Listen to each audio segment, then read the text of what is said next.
On June 12, Klue identified unauthorized activity affecting a portion of its integration infrastructure. The company determined that an attacker gained access through a compromised legacy credential associated with an integration service. That access was used to obtain OAuth tokens for third-party platforms, including Salesforce, and to access data within connected customer environments. Cybersecurity vendors, including Recorded Future, LastPass, and HackerOne, were among the organizations affected. Customer CRM records and sales-related data were exposed through those OAuth integrations, not through a breach of Salesforce's platform itself. Huntress and other victims published their own incident updates as the scope became clear.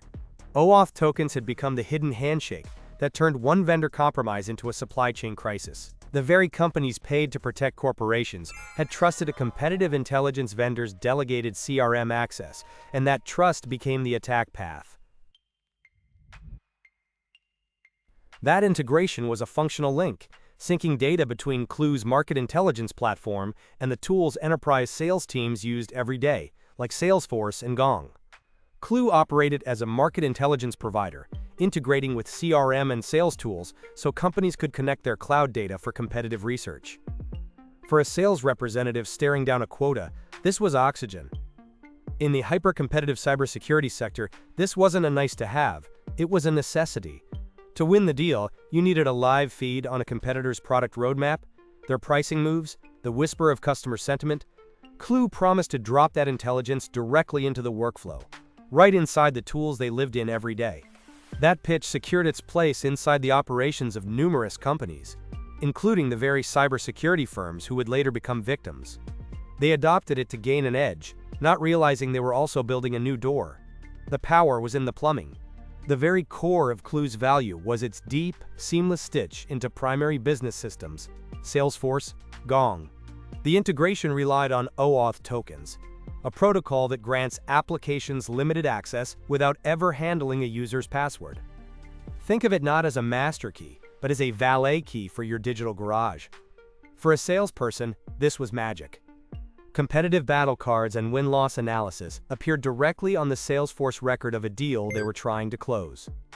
The system was efficient, powerful, and built for brutal scale. It connected disparate data streams into a single, actionable view. The architecture was elegant. Klue connected to platforms like Salesforce and Gong through OAuth tokens, pulling intelligence into the workflow. But that very trust and the invisible tokens their customers had authorized would become the attack surface. A compromised legacy credential at Klue became the initial breach point, and those stored tokens became the lever for broader exposure. The engine of insight was about to become the engine of compromise. The customer roster was a who's who of cybersecurity: Recorded Future, HackerOne, LastPass, Huntress. Companies whose entire existence was built on defending digital systems, all connected Klue to their CRM platforms. In the hyper-competitive security market, this wasn't a nice-to-have, it was oxygen. These weren't just logos on a pitch deck, they were validators, broadcasting to the wider market that Klue had passed the highest bar of trust. And that trust came with extraordinary permission. Through OAuth integrations with Salesforce, customers had connected Klue to their CRM platforms, opening access to sensitive opportunity data, confidential account intelligence, and internal competitive analysis. Not once a week, not on request, continuously, automatically, relentlessly. Those connections ran on OAuth tokens, including refresh tokens, delegated access to their CRM environments, accessible through Klue's integration infrastructure, enabling programmatic, continuous access. This supply chain dependency ran on one foundational assumption: that the vendor's security posture matched or exceeded the customer's own. A calculated risk the entire industry had accepted in the name of speed. But here is the paradox at the heart of this story. The most security-savvy companies in the world had outsourced a critical piece of their attack surface to a platform they would never have audited the way they audited their own code. This intricate web of automated trust, connecting the most security-conscious organizations on the planet, balanced on a single fragile point: a compromised legacy credential tied to Klue's integration service, still trusted, still active, and still able to reach the OAuth tokens customers had authorized. And on June 12, 2026, Klue discovered unauthorized activity affecting its integration infrastructure. The intricate web of automated trust was severed by the simplest of failures. A single, compromised legacy credential. Not a sophisticated multi-stage intrusion. A digital front door, left unlocked. That legacy integration service held a position of immense trust, and attackers used it to obtain the OAuth tokens Klue stored for its customers. The attacker didn't need to breach dozens of secure systems. They only needed to compromise one. With that foothold, their objective became clear. Their target wasn't data inside Klue's platform. Instead, they obtained the active OAuth tokens stored within the compromised service. These were persistent tokens, granting programmatic, authenticated access to the Salesforce environments of firms like HackerOne and Recorded Future. In Jamf's environment, CrowdStrike's forensic analysis confirmed threat actor activity isolated to June 11, 2026, limited to Salesforce data accessed through the Klue integration, with no evidence of lateral movement. Klue's internal teams detected the unauthorized activity on June 12 and began the difficult process of customer notification. But the damage was already in motion. The tokens were valid, the access was live, the data, business contacts, price quotes, sales pipelines, was exposed, delegated OAuth access had been abused, and the attackers were already using it in connected CRM environments. The stolen tokens became keys, and in cybersecurity, a stolen key is a silent alarm no one hears until the vault is open. The exfiltration rippled outward, forcing a cascade of public admissions from the industry's own guardians. Recorded Future, on June 17, confirmed elements of its Salesforce account were breached. HackerOne followed, verifying the unauthorized copy of its CRM data through Klue's integration. The theoretical supply chain risk had become a documented breach, unleashing synchronized, high-stakes incident response across the security world. Across every victim, security teams worked to sever the lifeline. The first order of business: kill the keys.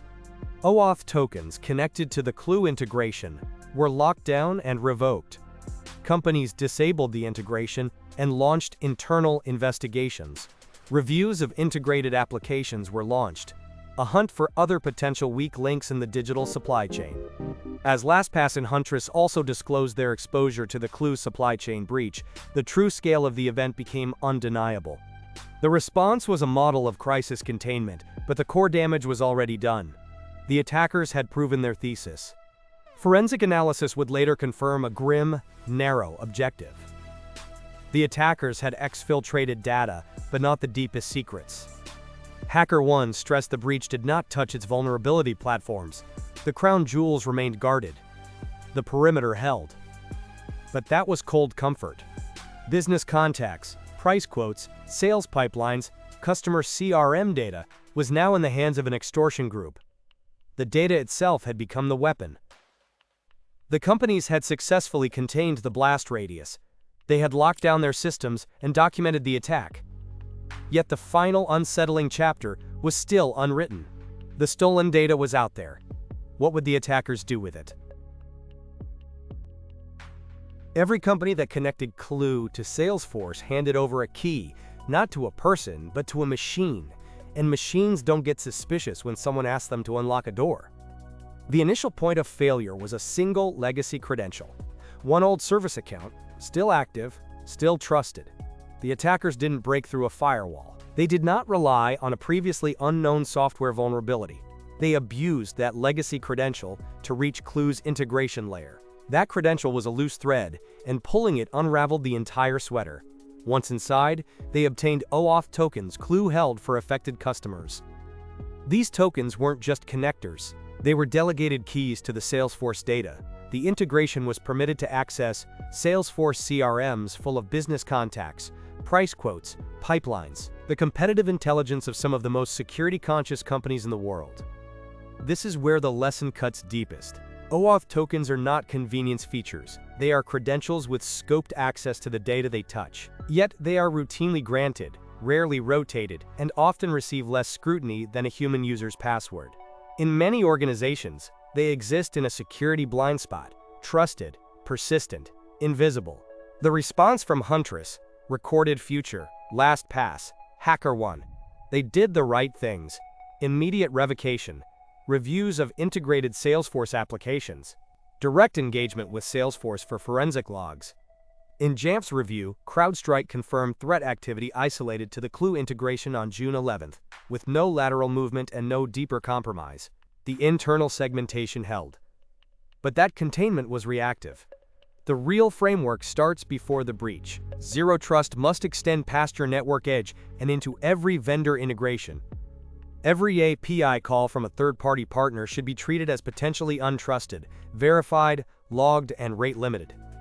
Non-human identities like OAuth tokens need lifecycle management, automatic expiration, scheduled rotation, real-time anomaly detection. Think of it this way. If you wouldn't let an employee keep the same password for 3 years without review, why would you let a machine token? The Klue incident redefines the perimeter. It's no longer your firewall. It's every handshake between every SaaS tool in your stack. One compromised vendor exposed customer CRM data across multiple organizations. Subscription sprawl isn't just a cost problem anymore. It's an attack surface.